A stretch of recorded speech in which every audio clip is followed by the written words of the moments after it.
Bonjour, nous allons corriger l'exercice 9. Alors dans cet exercice, on s'intéresse au nombre de dons du sang lors d'une collecte organisée au sein de l'établissement français du sang depuis 2010. Donc on a ici un tableau,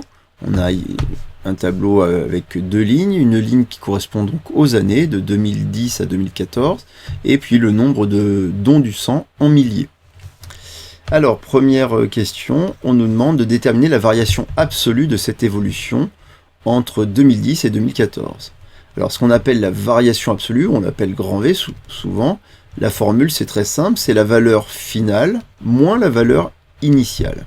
Donc, la valeur donc en 2014, il y avait 2547 milliers de dons de sang, on va rester en milliers, moins la valeur donc en 2010, c'est-à-dire moins 2473. Ce qui nous donne 74 milliers de dons de sang, donc c'est la valeur absolue, la variation absolue entre ces deux années.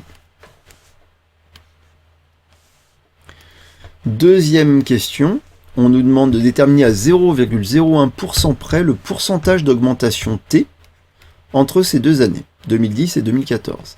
Donc pour avoir le pourcentage d'augmentation, la formule c'est très simple, c'est la variation absolue, VF moins VI, sur la variation initiale.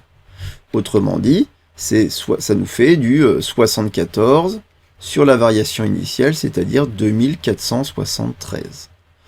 On trouve environ 0,0299. Ça nous fait donc, ça nous indique que les dons ont augmenté de 2,99% entre ces deux années. Donc, les dons